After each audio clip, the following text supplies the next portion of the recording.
legalizefreedom.com. Why are we here? Where do we come from? Where are we going? From the nature of reality to the future of humanity. Listen without limits. Unchain your brain. Change your thinking. Change your life. legalizefreedom.com.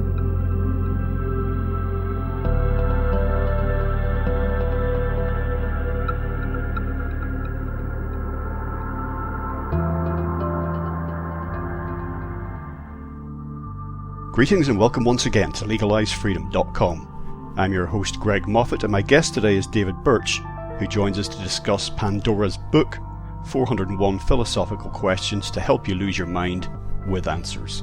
Philosophy is the study of the fundamental nature of knowledge, reality and existence. Although generally considered an academic discipline, all of us at some point in our lives engage in philosophical reflection, often in times of change or crisis. This turn inward sees the mental bandwidth normally occupied by everyday banalities given to thoughts of meaning and purpose in life, and may result in profound personal growth.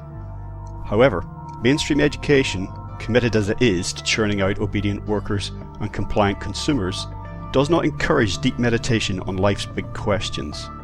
If it did, few of us would be living the lives we now lead.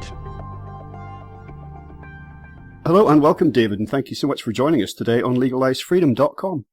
Thanks, Greg. Today, David, we're going to be discussing your new book. It's entitled Pandora's Book, 401 Philosophical Questions to Help You Lose Your Mind with Answers. Before we jump into that, just tell listeners a little bit about your background and your work in general. So I teach philosophy at a school in London, and I've been teaching philosophy now for about the past 10 years. But prior to working in this school, I also did a lot of work with a charity called the Philosophy Foundation. And what the Philosophy Foundation does is they go into schools and workplaces and other areas in the wider community just to sort of promote philosophy and introduce it to people who may not have had access to it otherwise. So that would involve sort of going into inner city schools, hospital schools. But there are schools of philosophy and philosophers, and you can take a philosophy courses of various types, and you can buy all sorts of books on the aforementioned. But to me, there is a way, and you'll do a better job than this of me, there's a way of characterizing it really to someone. I mean, I remember the first time I was introduced to someone, and the person who was doing the introduction said, this is so-and-so, he's a philosopher. And I remember thinking, okay, and what is that? What do you do? But there is a simple way of characterizing that actually boil it down for people who think, oh, philosophy, I don't even know what it is, or it's not for me. That really everyone, most people at some point in their lives will find themselves philosophizing about things. It's really just when you're considering something deeply or pondering. And so it's not, people think of it just as an alien and an elitist field of study in human thought, but there is such a thing as popular philosophy, and one of the things that I like to try and do when I do any discussion with, shall we say, a philosophical bent, is open that up to people. You know, that really this is not something you cannot, you shouldn't feel you cannot be involved in this. In fact, you are, whether you realize it or not. Yeah, well, I think what philosophy is in a way is it's moving from. And it might be prompted by sort of a crisis that occurs, and this might be an everyday thing. And you move from a personal question such as, why am I doing this? Say, for instance, you're stuck in a job you don't like. You think, well, why am I doing this?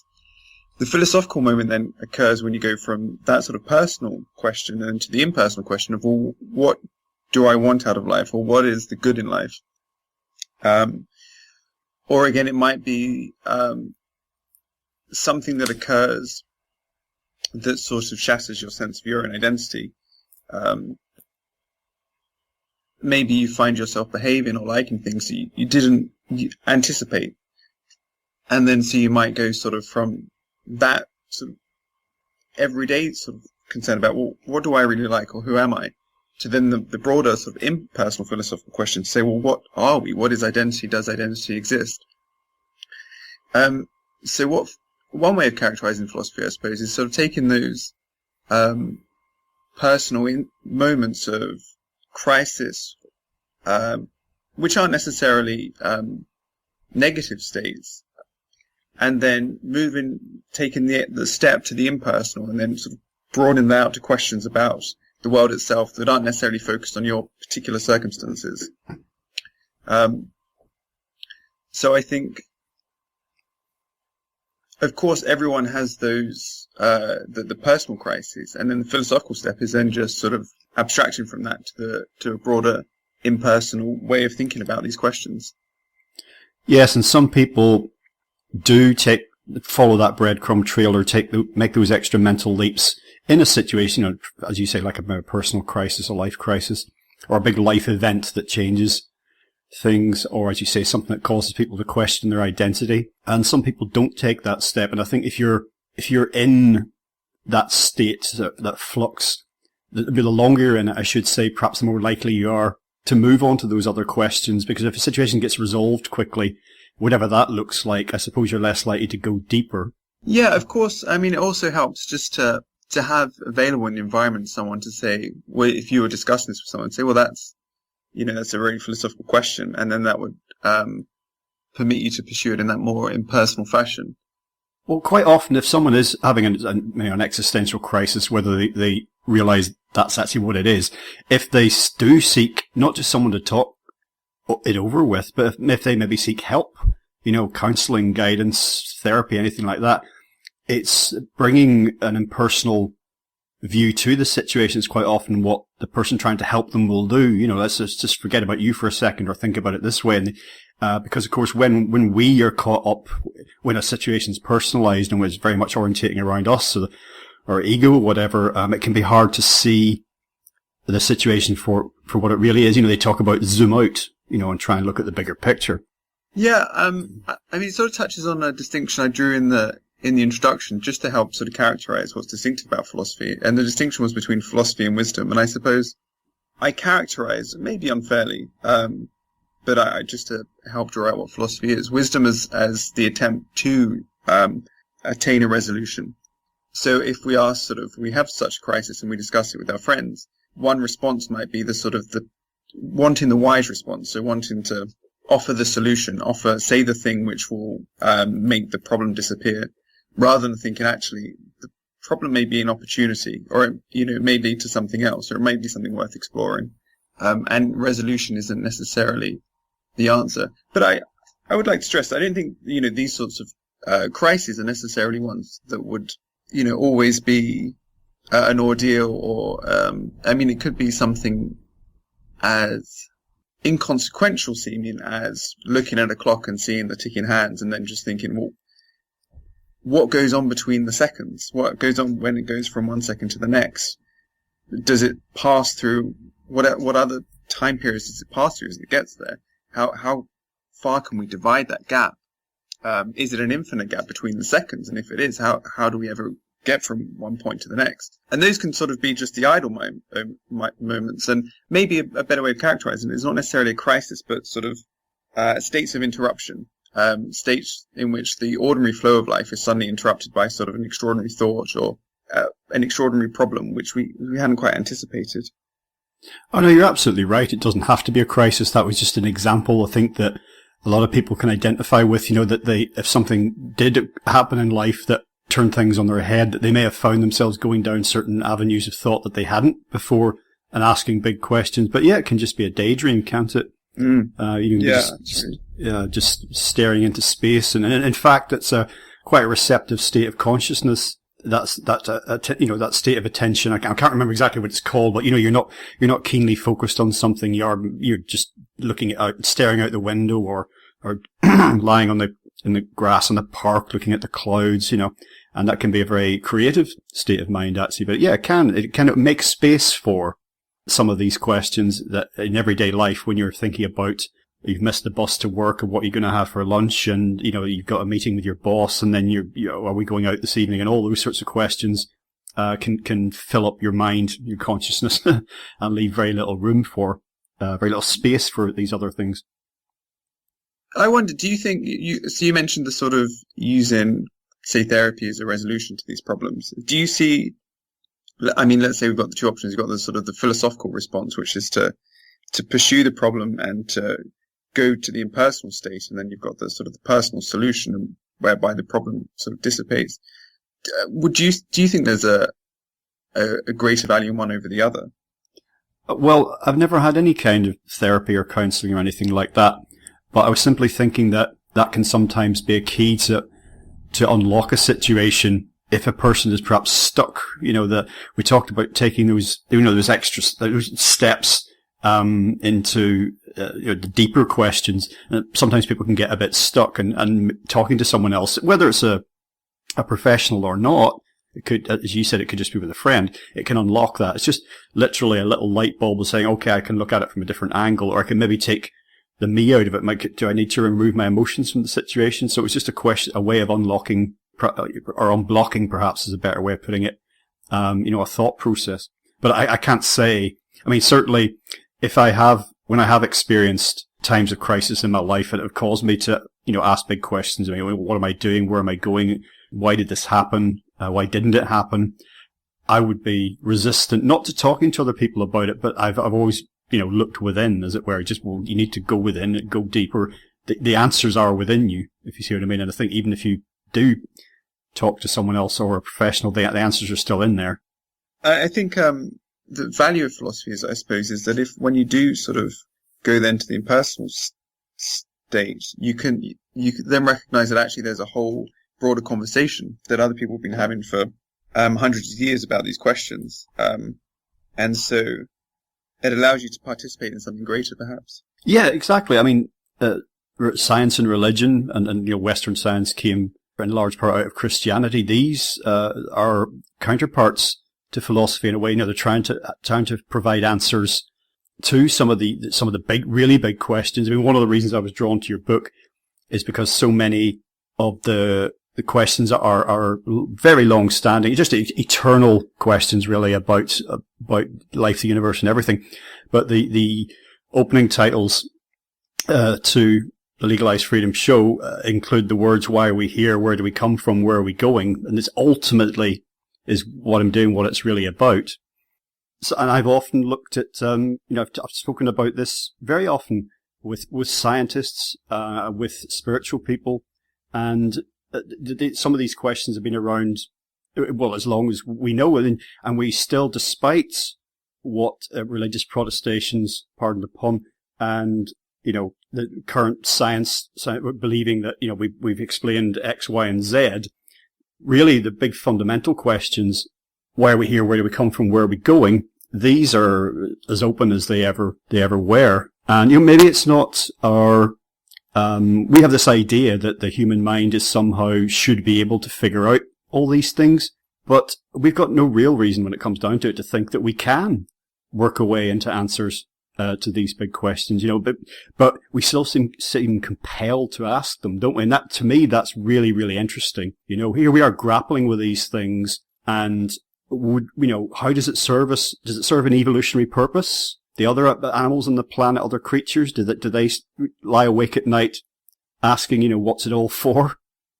Yeah, I mean, I think, perhaps one of the distinctive things about us as animals is that we're not restricted to certain environments. So we're able to inhabit different parts of the planet with different conditions. And we don't as such have a home on the planet. We don't have habitats in the way other animals do. And that ability to sort of break free of certain territories and habitats is maybe something we also possess in a cognitive capacity too. The conceptual, so, we'll have our physical environment, and then we'll have the conceptual environment, which is connected to that, which will involve, say, concepts to do with, say, time or property. But maybe the capacity we have, the philosophical capacity we have, to go beyond those that conceptual familiarity and explore new territories of thought is correlated to the physical ability we have not to be restricted to any given environment. Well, it's bound to be a contributing factor, I would have thought, directly or indirectly. I suppose imagination, the word imagination comes into play here. That's what I was meaning earlier when I was thinking about other creatures not pondering existence. They're just putting one foot in front of the other, even some very highly intelligent creatures. What whales and dolphins think, how can we know that? There's a whole interesting sub area there to get into, because that's clearly very high degrees of intelligence, but we can't communicate with them. Well, we can, but in fairly limited ways. But for most of the rest of life, this, we're conceiving of things that not only are beyond our immediate environment, our immediate requirements, our survival needs, sort of like in Maslow's hierarchy, once we have those needs fulfilled, then all this other stuff comes into play. We can do that. We can conceive of things that do not exist, whether in our immediate environment or, we've explored most of the world. So, yet in all, a lot of the things that we have imagined, we can imagine, for example, colonizing Mars, but we can't make it happen. Certainly not at the moment. But people imagined men flying in the sky in machines. In fact, that's been imagined actually for thousands of years. And we did manage to make that happen. So I think imagination is important in this somehow. Yeah, I suppose that's the sort of equivalent ability, right? To not just be limited to a particular habitat, but also not to be limited to a particular time, and to think of, I suppose, what it is. It's a matter of being able to conceive of other possibilities, which is also means that we are also prone to regret, because we're able to think about how things could have gone differently. And so, with these wonderful abilities of imagination also come the forms of suffering and pain that we can't imagine animals experience. Yes, it does. That's, and sometimes people who've endured great suffering, or just, I've read so many times people saying, wouldn't it just be better off, if we had been just stayed, let's just assume that the whole out of the jungle or out of the savannah, these theories of human evolution hold some water. Wouldn't it have been better if we just stayed in the trees, really, just, eating fruit and breeding? I don't think so, of course, but some people, they feel it's like there's more, how can I put it? The thing that makes us so amazing as a species, and I know some people just refuse to even, they look around at the world and just go, what a mess we've made of. But the thing that I think makes us so amazing in a way is the thing that also makes us so impoverished. And it is the things that you spoke of, like the regret, making mistakes, screwing things up. We've done so monumentally many times, but equally we can look at, the great history of art, creativity, and all the positive things that we've done. But either way, good and bad things, we've done a lot of them. Yeah, I mean, maybe the challenge is to sort of develop a asymmetrical imagination, one which is forward-looking rather than backward-looking, to overcome those. I mean, I'm not sure. Of course, there's value in thinking about counterfactuals in the past, because that enables us to not repeat mistakes, I suppose. But yes, then with that comes regret. And as you say, you think of the Abrahamic religions founded on a sense of regret, a sense of a mistake that had been made in the past, and being cast out of Eden. And so it seems to be a pretty intractable emotion. It does, but like guilt as well, that falls into that category. These things in some ways are useless unless we just simply learn and from them and move on. It's just endless cyclic churn of regret doesn't get us anywhere. So, and also, of course, our understanding of our own mortality, that seems to be something unique to human beings, doesn't it? And that plays a huge part in some of the questions, I think, that we ask ourselves. I'm not so sure about that. I think there are maybe different ways of understanding mortality. So a fox being hunted presumably understands its mortality in a visceral bodily sense. It is compelled to flee. And that might be seen as, well, they're just escaping danger, and what they have is a sense of danger and harm, and not necessarily the state of non-existence, which could follow from that. But if there weren't an understanding of death on mortality on some level, it might mean that evolution wouldn't have occurred. But I suppose you mean mortality in a different sense to that, not just the visceral sort of bodily awareness or fear of it. No, it's living, either, living with the knowledge, because, we all do, living with the knowledge that one day we will die. The question of like, what's beyond that, if anything. But, we don't, of course, some people do, claim to not think about it, but it's there. It always manifests itself in some way. In our actions or inactions, people who say, "Oh, I never think about it." Maybe you don't, but it still affects, subconsciously it's affecting your life. And if we use the example of a fox, I mean, sort of, these mammals are presumably are not spending their downtime, their quiet time with anything going through their minds, any understanding of, as you say, that state of non-existence. And if a fox is sat in its lair and dogs come, I mean, if it's the first time it's ever happened in a fox's life, does it know to get out of there? Does it have certain learned instincts? This is where, for people who've been listeners to the show for a while, you've probably heard my interviews with the biologist Rupert Sheldrake and his idea of morphic resonance, that instincts and traits get passed down genetically through species. But yeah, so, in us, I'm talking about that different sense of that.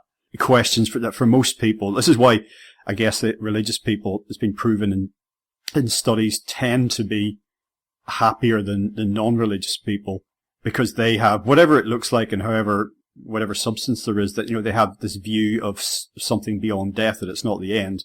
And a lot of people live with this, struggle with this realization that they fear, I think, total annihilation, the idea of everything that they ever have been or will be one day will be utterly wiped out.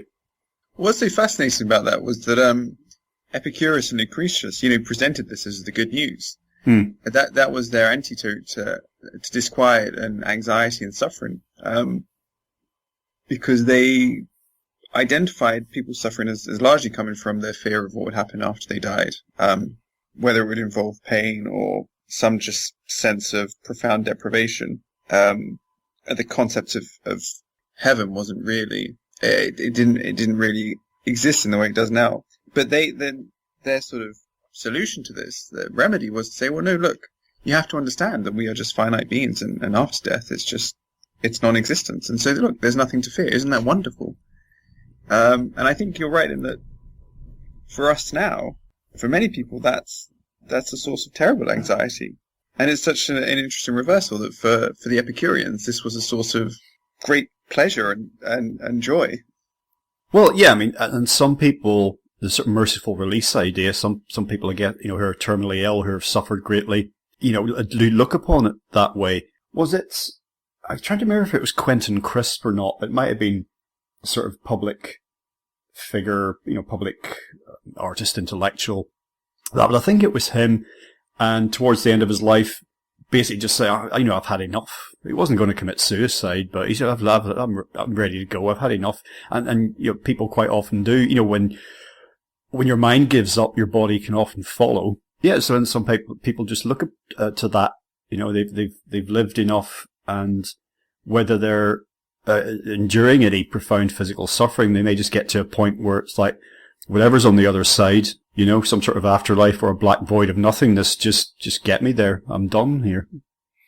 Yeah, living enough, or, living holistically, perhaps. Alistair McIntyre's idea is that the reason why the fear of death is so common is because we don't have a clear idea of what a good life is, and so we don't have a sense of a satisfactory end to it. If we had an idea of why we were living and what we were trying to accomplish with life, we could then sort of see where the terminus would be. There would be a coherence to it.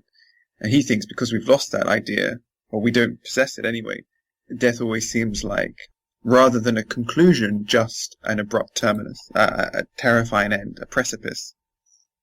And so without having the idea of what a good life looks, or what form that would take, we can't have an idea of what a good death is. or when a good death would occur. Yes, I think that the lack of meaning, a crisis of meaning, as I've written about in various articles, and a denial of meaning and purpose in modern life, certainly in, westernized, industrialized society, materialist view of the world, not just in terms of philosophical materialism, that 3D reality is all there is, 5 senses and that's it, but also materialist in terms of, stuff, matter is all that matters, and just getting stuff is what life is about, having pleasant experiences and acquiring things. But that doesn't fulfill any meaning or purpose. And if you deny there can be any meaning and purpose, then the idea potentially of a good life being informed by that is by definition not there. And it's just interesting that people would kind of trundle through life, not wanting to think about the questions of who they are, what they're doing, what it's for, and then have this terror of this, as you say, abrupt end to life. Was, well, you knew this was coming. And, meaning and purpose, maybe that's something we just find ourselves, don't look for it. Again, it's like, stop looking outside for answers, stop looking for guidance from your sky god or your scientists or whatever, but I think we're very much discouraged from doing that in our culture, from talking about death or actually really talking about what life is. Certainly, most people I know never grew up with anything like that. It was just, it's all super conventional, go to school, get a job, do well, get married, have children, depending on your preferences, Talking about those states of interruption earlier, or I think daydreaming as you called it, the inability to do that, of course, starts in school. When I'm writing school reports, I'll often talk about, they lack focus or something. And it's partly I'm just clinging to cliches and because I'm strapped for time. And actually, I think it's terrible. The demand for focus is just a sort of mental coercion, because it can be the case that when we're not restricted to the task as such, we can be absorbed in something, but still allowing moments of interruption and distraction, because that's when the interesting things arise. And by just sort of making students, give them the tasks and praising them when they do focus and castigating them when they fail to do so, it very much limits their capacity to think about these questions or to discover them or to have these moments of sort of revelatory interruption. I remember a biography of Jack Kerouac. He recounted an incident when he was about 10 or so. He was a child and he was just pulling his sled down the road through the snow. And then he was looking into the windows of all the houses as he was going by them, and he just sort of had wondered what it's for. What are they all doing? And it was this moment though of, it was a lack of focus. He wasn't really concentrated on anything else, but then out of that, his mind was able to settle on something that actually was a really meaningful question to him. And he said, he experienced this sense of bewilderment afterwards, which never left him, but he saw that as his awakening. And I suppose we don't, as a culture, and certainly not in education, we don't sort of celebrate or cultivate bewilderment, and see the value in it. And if we don't allow ourselves to be bewildered, then, these questions will not occur to us, or at least we won't have the confidence to pursue them. Because, of course, it's one thing to arrive at the questions, and it's another to believe that you have the resources or you have the capacity to bear that bewilderment. I just wanted to go also back to something you said earlier about the materialism, because I haven't touched on Epicurus. It's interesting to see how there was a materialist view in terms of the stuff of the universe. It all just consists of atoms, the Epicureans thought. But that didn't lead to a materialist view in terms of possession and property. And their view was that actually a good life is one that's quite frugal. The pleasures of life are abundant, easily found, and they don't require acquisition. And Lucretius sort of writes about just sort of lying beside a stream on a warm day, and that can provide you with all the pleasures of life. So it's interesting to see that there's not a necessary connection between a materialist view in terms of sort of ontology and a materialist view in terms of ethics and how we ought to live. Oh no, there isn't. It's not a necessary connection at all. It just so happens that we find ourselves, but when I use the word materialist, in conversations. I know I didn't used to do this, but I now, the more I've explored quantum physics and the concept of mind being fundamental, consciousness being fundamental in our reality, the more I find myself explaining what I'm talking about when I say materialism. Because prior to, well, about 20 years ago, if you'd said someone was a materialist, I would not have thought that was a philosophical view. I would have thought, oh yeah, they just got lots of stuff. Yeah. But yeah, you're right about the education system. It really does begin there. And the whole thing that you probably experienced the same as me, and many people listening to this will have in a conventional kind of Western style schooling of bell rings in the morning, you go to your first class. We had, was it 30 or 35 minute periods at the school I went to. So sometimes you had double periods, and science, you had room to do experiments, but you do 35 minutes or maybe an hour of a subject, the bell would ring, and you'd be expected to then switch out. If you got in any way involved in what you were doing, being asked to do, thinking about, or being, the teacher was telling you about, that just abruptly stopped. Bell, and you got up and you moved to another space in the school, and you could maybe go from doing music to mathematics, and then another bell would ring and you'd have your lunch, and another bell would ring and you'd go back and do some physics, and then another bell would ring. And it was just, it was no way to structure learning, really, to my mind.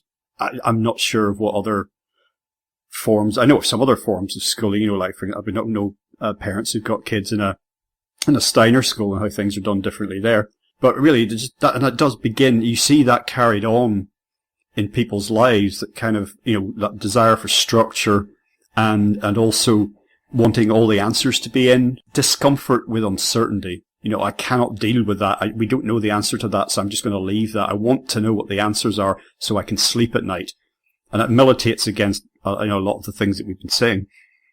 Yeah, absolutely. I think it is, if you imagine, a child before they enter school, Hume says, through doing philosophy, he felt like he'd become an uncouth monster. And sort of toddlers are like uncouth monsters. And of course, by the time they emerge from the hole, that's evaporated, and it's been drummed out of them. And it's sort of simplistic and obvious, but it does seem that a lot of this is just a matter of sort of compliance training, being able to follow directives, perform meaningless tasks so that you can go on to become a good and productive employee. Oh, that's exactly what it is. I refer listeners to the work of John Taylor Gatto, the former New York City school teacher, and his books on this subject. Is absolutely what it is. And it's like in Patrick McGowan's TV show, The Prisoner, the famous one, questions being a burden and answers being a prison for your mind, sort of like, just don't bother.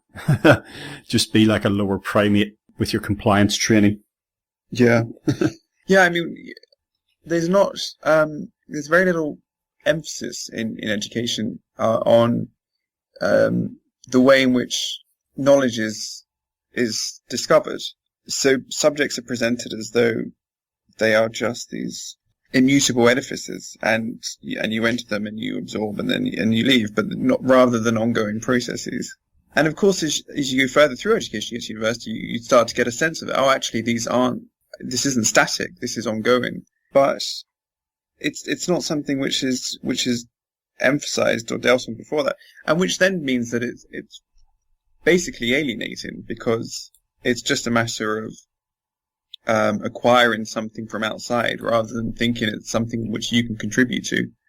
But if you see it as an ongoing process, then of course it's malleable. It's there for everyone to potentially have a role in.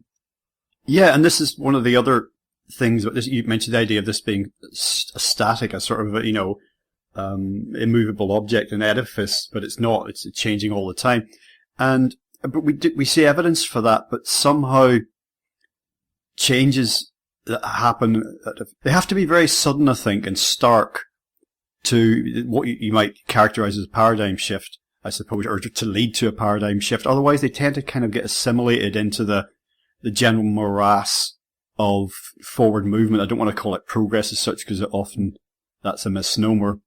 But so, science or philosophy or religion or whatever it happens to be can be changing around us, but we feel that it isn't, if you see what I mean. And so therefore our perception is that it is static. And yet, they talk about all the science books are going to have to be rewritten on this one, but then they're not. When I was at school doing physics in the 1980s, we didn't talk about quantum physics at all. I know Einstein's name came up for various reasons, but you would have thought, however many decades into some of the major insights of quantum physics, that, by that time, it would have been, fundamental to present this to students. I think there is now more of that, some of that at least on the A level. Oh yeah, there certainly will be by now. But again, let's face it, I'm going back 35 years here, so it's like it should have been there at the time. Okay, so let's dive into some of the questions that are posed in your book. So is it, as I mentioned the title at the start, Pandora's book, 401 Philosophical Questions to Help You Lose Your Mind, with answers. That concludes part 1 of our interview. Part 2 will be available soon in the subscribers area at legalizefreedom.com. legalizefreedom.com